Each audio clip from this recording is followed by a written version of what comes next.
Halo Sobat Nobar, selamat datang di Nobar. Bagaimana kabarnya? Nah, siapa di sini yang follow IG-nya Mamang Jason Statham selain saya? Kembali lagi bersama saya Tobi, yang kali ini akan membawakan film berjudul The Expendables 3 yang dirilis pada tahun 2014. Film ini adalah rilisan ketiga dari seri The Expendables. Cerita di film beradrenalin ini pertama kali diciptakan oleh sang legenda Rambo alias Sylvester Stallone. Beliau juga mengajak para legenda film action lainnya seperti Arnold Schwarzenegger, Jet Li, Dolph Lundgren, hingga Jason Statham. Dan untuk film ketiganya, Mel Gibson akan bergabung sebagai penjahat utama alias the villain-nya. Bayangkan, dalam satu film kamu bisa menyaksikan para legenda saling berbaku hantam. Apalagi di film keempat nanti bakalan ada Iko Uwais, pendekar silat kebanggaan Haji Abdul. Intinya, seri film ini akan sangat beradrenalin dan tidak membosankan. So, tanpa berlama-lama lagi, siapkan mata, telinga, dan anu-anuan kalian semua. Mari kita nobar dan inilah The Expendables 3.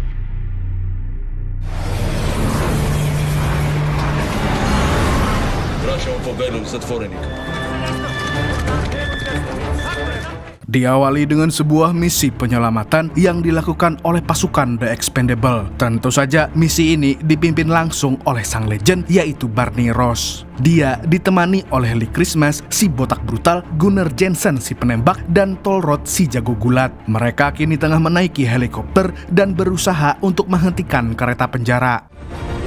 Lucky ring on.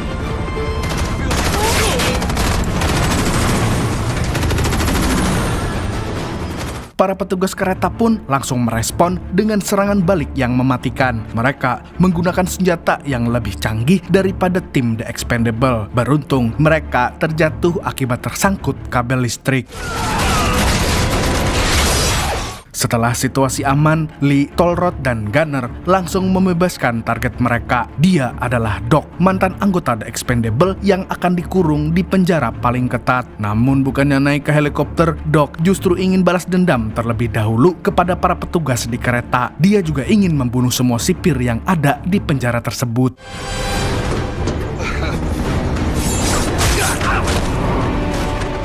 Dia kemudian masuk ke gerbong masinis lalu mempercepat laju kereta. Tidak hanya itu, Doc juga menembak arah benteng penjara dengan membabi buta.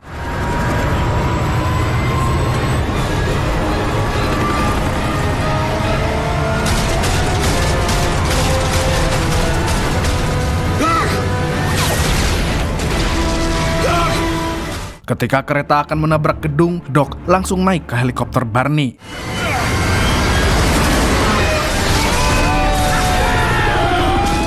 Selepas menghancurkan penjara, The Expendables pergi ke pangkalan udara untuk kembali ke markas. Di sini terungkap bahwa Doc adalah angkatan pertama The Expendables dan merupakan salah satu pendiri yang masih hidup.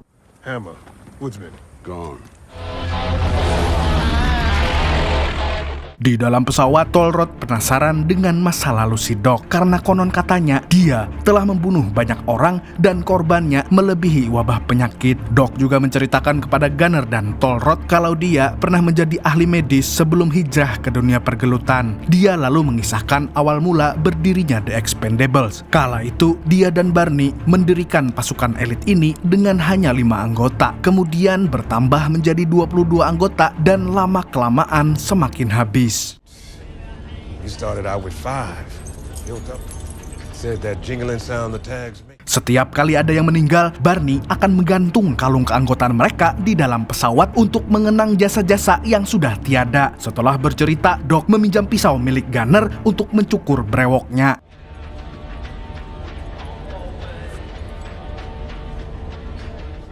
Di sisi lain, Lee sedikit tidak suka dengan kelakuan Doc yang seperti pasien RSJ. Namun Barney membelanya dengan mengatakan kalau Doc telah mengalami masa-masa sulit selama 8 tahun di penjara. Secrets, idiot. They're expendable. Oh my God. Come on. Selagi mereka berdua berbincang, tiba-tiba Doc muncul dari belakang. Dia bilang kepada Barney bahwa dia sudah tidak sabar untuk pulang dan berpesta sepuasnya. Akan tetapi, sebelum pulang, Barney ingin mengajak Doc beraksi. Kali ini, misi yang akan dikerjakan adalah menghentikan jual beli bom yang dilakukan oleh Victor Maynes, seorang mafia senjata yang sangat terkenal. Tapi Doc tidak mau berangkat kalau pisau-pisau kesayangannya tidak ada. Diketahui bahwa Doc merupakan ahli pisau legendaris yang pernah dimiliki The Expendable, dan tak disangka-sangka Barney sudah membawa semua barang miliknya. Oh, come on, man. That shit is hellfire. But, I don't have my shit. That's my shit. It is your shit. Setelah Barney memberikan pisau-pisau itu, dia menyuruh Doc untuk mengucapkan terima kasih kepada Lee, Gunner, dan juga Tolrod karena telah menyelamatkannya. Thank you. Singkat cerita, Barney CS akhirnya tiba di lokasi tujuan, yaitu Somalia. Di sini, mereka langsung disambut oleh Hal Caesar yang juga merupakan anggota The Expendable. Dia sudah menunggu di perahu. Caesar juga telah menyiapkan semua perlengkapan senjata demi melancarkan misi tersebut. What was this one? So now you got that problem too? Mereka lalu masuk ke dalam sebuah gudang dan berpencar untuk menghabisi penjaga secara diam-diam.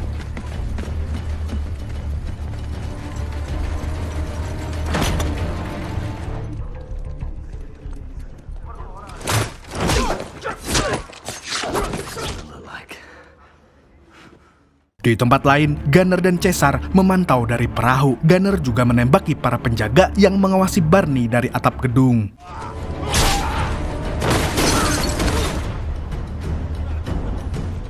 Setelahnya, giliran Doc yang menunjukkan kebrutalannya. Hanya dengan sebilah pisau, Doc menghabisi para penjaga dengan sangat cepat.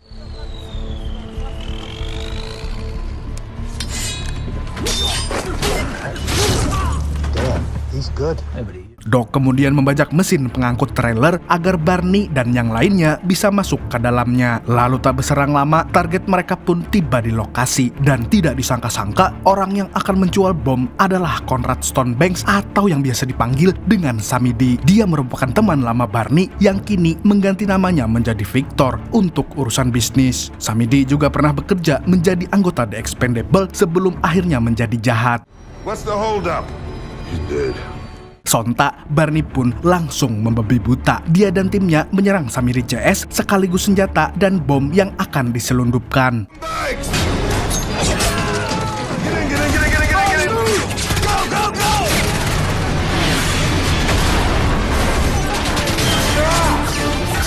Go. Soldier, 10 seconds. Setelah itu, The Expendables segera pergi meninggalkan lokasi. Namun ternyata pihak musuh memiliki pasukan yang sangat banyak. Jadi mau tak mau, Barney CS harus melawan mereka.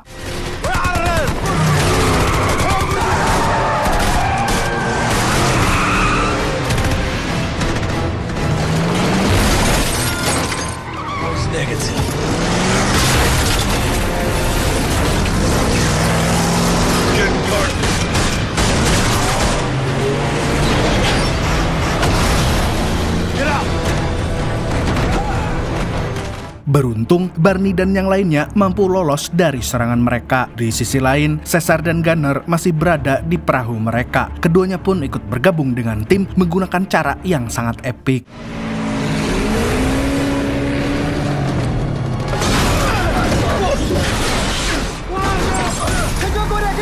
Saat tim sudah lengkap, Barney memberi perintah untuk menghabisi para jamet yang masih mengejar.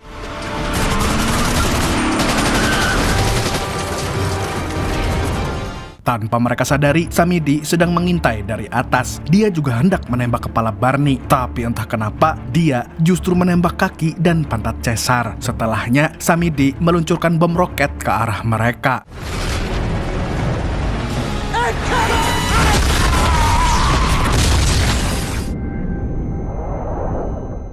Akibat ledakan itu, luka Caesar semakin parah dan membuatnya sekarat. Untungnya, mereka punya dok yang bisa mencegah kematian Caesar. Keesokan harinya, The Expendable membawa Caesar ke rumah sakit untuk menerima perawatan yang lebih baik. Di sini, Barney juga dikunjungi oleh Trench, teman lamanya. Trench turut sedih atas kejadian yang menimpa Caesar. Dia lantas bertanya, siapa pelakunya? Barney pun menjawab kalau semua ini adalah perbuatan Samidi. Mendengar itu, Trench terkejut karena dia mengira Samidi telah mati dibunuh Barney. I thought you killed him. Trench lalu menyarankan agar Barney pensiun saja seperti dirinya. Namun Barney masih ingin membrutal sampai titik darah penghabisan. Barney kemudian keluar dari rumah sakit karena ingin membeli udut. Tapi dia ternyata sudah dinanti oleh kepala operasi CIA yang tidak lain tidak bukan adalah Indiana Jones. Salah, maksudnya Max Drummer. Dia telah menggantikan posisi Mr. Crunch yang diperankan oleh Bruce Willis di film-film sebelumnya. Supposed to be the guy named Church. Don't worry about church anymore. Di sini, Max tampak kecewa dengan Barney yang gagal menangkap Samidi. Dia akan memberi kesempatan sekali lagi dan jika gagal lagi, maka tidak akan ada ampun baginya. Max lalu menyuruh Barney untuk mencari pengganti Caesar agar tidak kekurangan anggota. I watch you fucked up. What are you gonna do for a team? Bersamaan dengan itu, Samidi sedang berada di sebuah galeri seni di Rusia. Dia tampak sedang membeli lukisan aneh yang menurutnya tidak bagus sama sekali. Yang aneh lukisannya atau orangnya, jelek kok dibeli. What do you want for it? 3 million. Di lain pihak, Barney mengumpulkan semua anggota yang tersisa lalu mengajak mereka minum beras kencur di kedai Mbok Yuni. Sambil minum-minum, Barney berterima kasih atas kerja keras timnya. Namun dia ingin membubarkan The Expendables. Dia tidak ingin ada anggota yang mati lagi atau terluka parah seperti Caesar. You'll survive. You all will. Lee yang tidak terima langsung marah-marah kepada Barney. Terlebih lagi, mereka juga belum balas dendam kepada Samidi yang telah membuat Caesar koma. Tapi Barney hanya mengabaikan perkataan Lee, kemudian pergi begitu saja. We're not doing that. Beberapa hari setelahnya, Barney pergi ke Nevada untuk menemui teman lamanya yang bernama Bonaparte. Dia meminta bantuan untuk membentuk tim yang baru. Cases. A couple of these guys will probably end up shooting. Orang yang pertama direkrut adalah Thorn, hacker handal yang pernah meretas sistem satu kota. Selain itu, dia juga merupakan seorang pendaki tebing profesional. I could do that. You know what? I'm gonna come right out and say it. I belong. Bonaparte lalu mengajak Barney ke New York untuk merekrut anggota berikutnya, yaitu Luna. Dia adalah seorang petugas keamanan diskotik yang sangat ahli dalam hal baku hantam.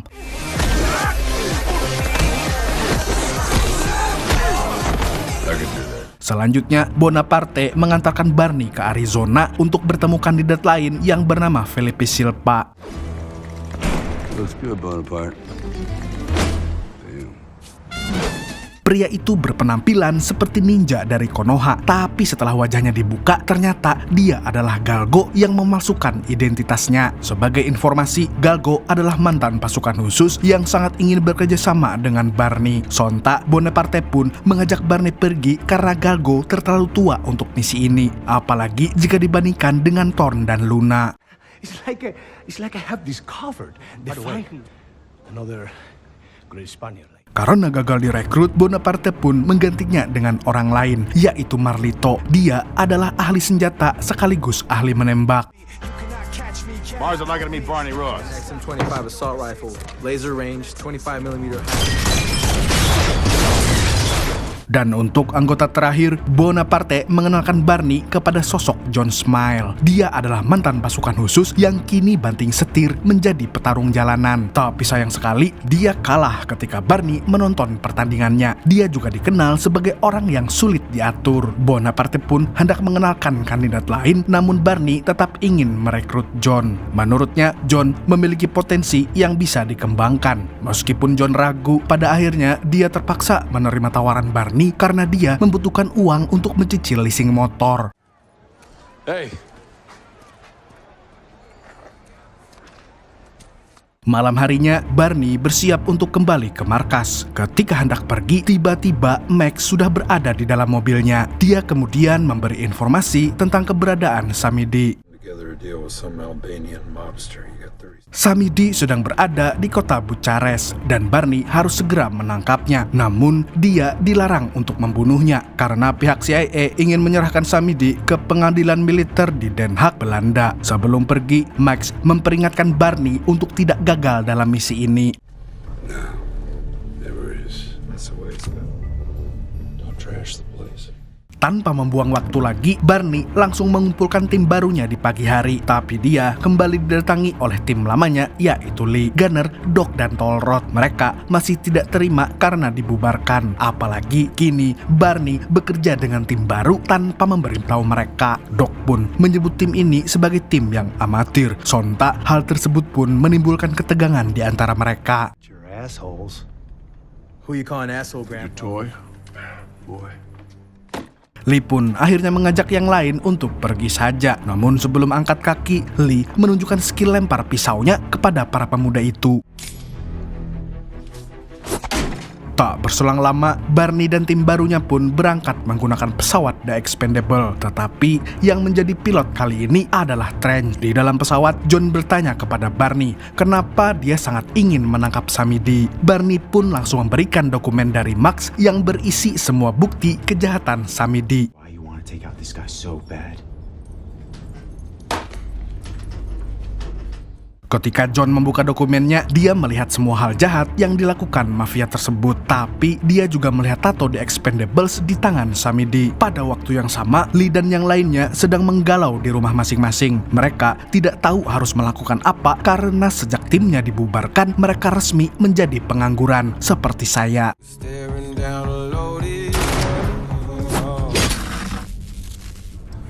Keesokan harinya, Barney CS tiba di Bucharest. Mereka langsung mengawasi pergerakan Samidi dan orang-orang terdekatnya.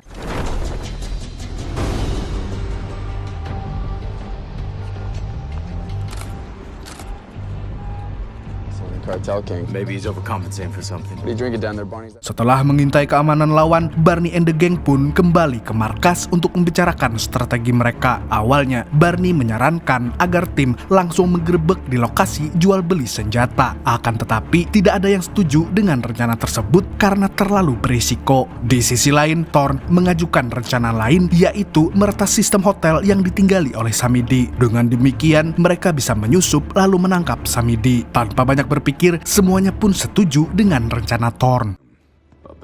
Let's go. Ketika hari sudah larut, Barney dan timnya mulai bergerak. Barney dan Luna akan masuk melalui saluran air yang terhubung langsung dengan hotel Samidi. If you stick around long enough, you're gonna buy it.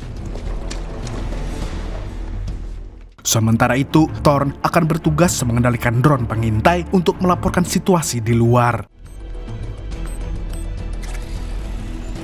Ladies and gentlemen, we officially have eyes. Sedangkan John dan Marlito, mereka bertugas untuk masuk lewat pintu akses yang telah dihack oleh Thorn. Tak berselang lama, pembeli senjata Samidi tiba-tiba muncul, padahal belum waktunya. Dia adalah Goran Fata, seorang mafia lokal yang tertarik dalam bisnis senjata. Hal ini pun membuat Barney dan kawan-kawan mempercepat aksinya. Mereka mulai menghabisi para penjaga dan langsung membidik ke arah Samidi CS. Setelahnya, Thorn mematikan listrik hotel dan baku tembak pun terjadi.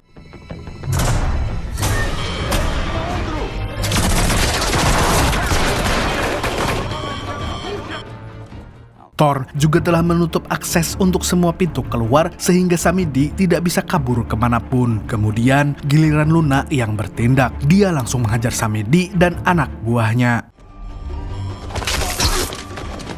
Singkat cerita, Barney CS menculik Samidi dan menyekapnya. Di dalam mobil, Barney menunjuk Samidi tanpa ampun. Di sini, Samidi terus mengoceh agar Barney semakin emosi dan menjadi lengah. Dan ketika Barney dan timnya mulai lengah, tiba-tiba anak buah Samidi sudah mengintai dengan helikopter. Ternyata, Samidi telah membawa pelacak GPS sehingga timnya bisa menyusul. Alhasil, mobil mereka pun ditembak sampai terguling. Because I want you to feel the way that I feel right now. What's that?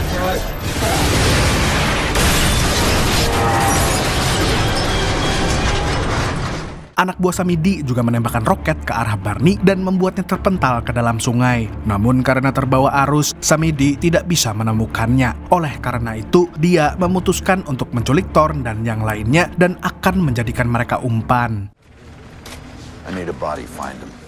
Keesokan paginya, antek-antek Samidi menemukan Barney yang terdampar di pinggir sungai. Tapi Barney tidak tinggal diam. Dia langsung membrutal dan kesurupan arwah Rambo. Hanya butuh waktu 3 detik, dia mampu menghabisi semua jamet itu. Selepas membrutal, Barney kembali ke pangkalan udara untuk menemui Trench. Tak berselang lama, ada kiriman video dari Samidi yang memperlihatkan tim Barney sedang disekap dan disiksa olehnya. Dia mengancam akan membunuh mereka kalau Barney tidak muncul dalam waktu 48 jam ke depan.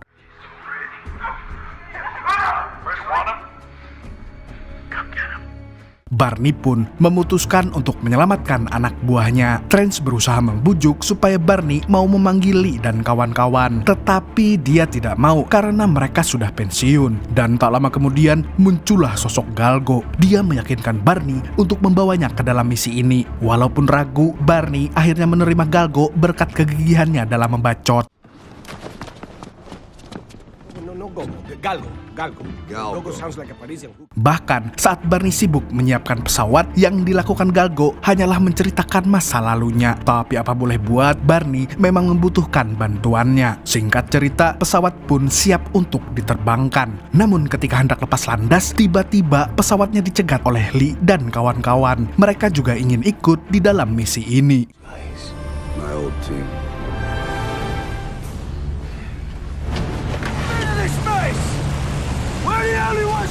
Mau tak mau, Barney pun membiarkan mereka ikut. Di dalam pesawat, Barney dihubungi lagi oleh Max yang memberikan informasi tentang lokasi terkini dari Samidi dan pasukannya. Max juga mengingatkan kembali bahwa Samidi tidak boleh terbunuh. Dia harus ditangkap hidup-hidup. Beat this on a technicality. Those are orders. Di lain pihak, Max memilih untuk terjun langsung ke lapangan. Walaupun sudah bau tanah, dia masih tetap ingin membrutal. Tidak sendirian, dia ditemani oleh Trench dan Yin Yang alias Mamang Jet Li. Dia juga merupakan anggota The Expendable yang pernah muncul di 2 film sebelumnya.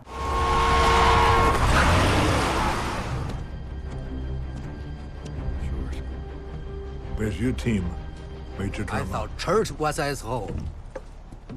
Pada waktu yang sama, tim Barney sudah tiba di hutan dekat persembunyian Samidi. Sambil berjalan, Barney bertanya kepada Galgo kenapa dia pensiun dari militer dan ditinggalkan oleh pasukannya. Ternyata Galgo bukan ditinggalkan karena bodoh. Justru teman-temannya meninggal di medan perang dan dia adalah satu-satunya yang masih hidup. Except me. Mereka kemudian memantau persembunyian Samidi, tapi anehnya tidak ada pasukan penjaga di sana. Barney CS pun segera masuk dan menyelamatkan tim mudanya. Namun yang tidak dia sadari, gedung tersebut telah dipasang peledak di setiap sudutnya dan mereka hanya memiliki 45 detik untuk keluar.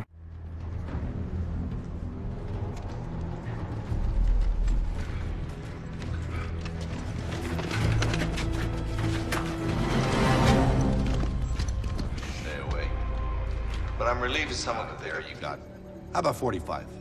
Thorn pun tidak tinggal diam. Dia langsung mengambil alat penangkal sinyal milik Gunner untuk memblokade jaringan di peledak milik Samidi. Berkat kemampuan hackingnya, Thorn berhasil mematikan semua bom di gedung tersebut. Tapi masalah tidak berhenti di situ saja. Bom tersebut masih bisa meledak jika alat milik Gunner mati. Di sisi lain, Samidi juga telah mengirim ribuan pasukan dari Afghanistan untuk mengepung Barney CS. Tidak hanya dikepung, mereka juga memiliki konflik internal antara tim senior dan junior. Barney pun berusaha menjadi penengah. Exactly what he knew would happen. But only if we do this together. Now do you want to make it work? Barney memotivasi anggotanya bahwa jika bersatu, mereka pasti akan memenangkan pertempuran ini. Walaupun hanya dengan 10 orang, dia yakin bisa menang jika bekerja sebagai tim. Setelah semuanya tenang, Barney langsung membagikan senjata dan menjelaskan strategi untuk keluar yang intinya adalah maju terus pantang modar. That's simple. You take Galgo. I don't want to.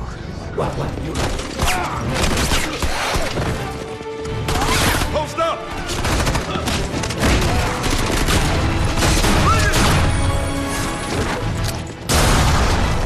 10 pasukan elit ini pun bertarung tanpa rasa takut sedikit pun. Meski dengan senjata yang seadanya, mereka mampu bertahan dari serangan tank baja dan serbuan musuh yang tidak terhitung.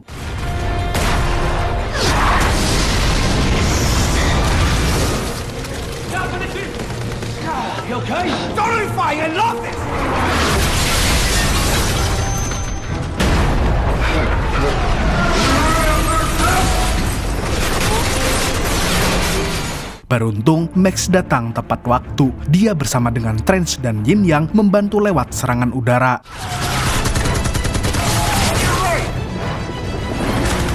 Karena bantuan Max, tim Barney menjadi lebih leluasa dalam menyerang dan hal tersebut pun membuat Samidi murka.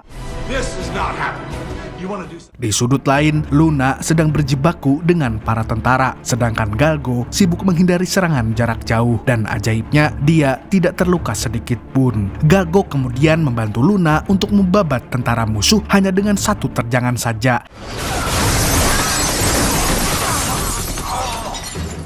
Hokinya tinggi nih orang. Sementara itu, Max tengah mengincar helikopter musuh. Setelah mendekati target, Yin Yang segera melepaskan tembakan bertubi-tubi. Pada waktu yang sama, Gunner dan Tolrod membajak tank baja musuh untuk melakukan serangan balik.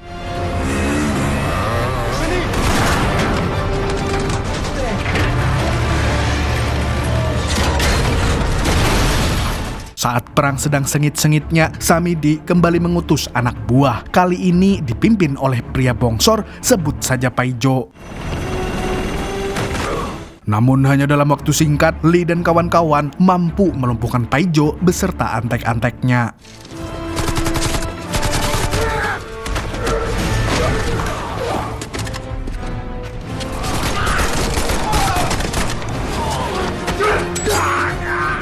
Sayangnya, bala tentara Samidi terus berdatangan, seolah-olah ini adalah medan perang dunia. Padahal yang mereka lawan hanyalah 13 orang. Oleh karena itu, Barney segera menyuruh semua anggotanya untuk naik ke atap agar bisa masuk ke helikopter milik Max. Everybody get to the roof now!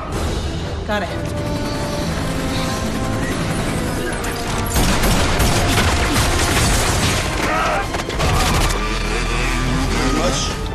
How hard can it be to kill 10 men? Di lain pihak, Samidi mulai frustasi karena pasukannya tidak becus melawan Barney and the gang. Dia pun akhirnya memutuskan untuk terjun ke lapangan. Ketika yang lain sudah sampai ke atap, Barney tiba-tiba ditembak oleh Samidi. You're welcome. Batteries at 2%.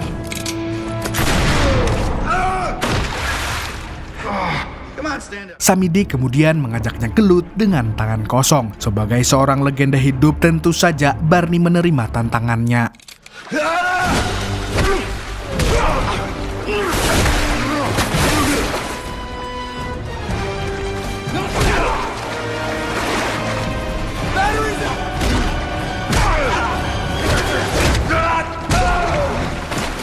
Barney yang sudah lelah kembali bangkit lagi dan berhasil mengalahkan Samidi. Tapi sayangnya bom di gedung itu meledak karena alat penangkal sinyalnya mati.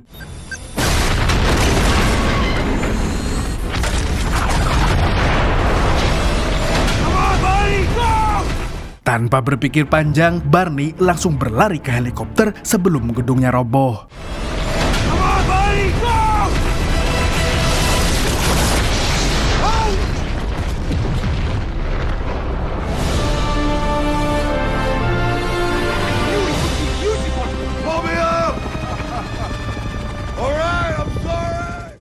Setelah berperang, Barney mengadakan pesta beras kencur di kedai Mbok Yuni. Di sini Caesar terlihat sudah kembali bergabung. Max juga ikut menghadiri pesta tersebut. Dia tidak kecewa kepada Barney sebab gagal membawa Samidi hidup-hidup. Max justru senang karena bisa bekerja sama dengannya. Sementara itu, Galgo kini resmi menjadi anggota The Expendable yang baru. I already spent a fortune on this.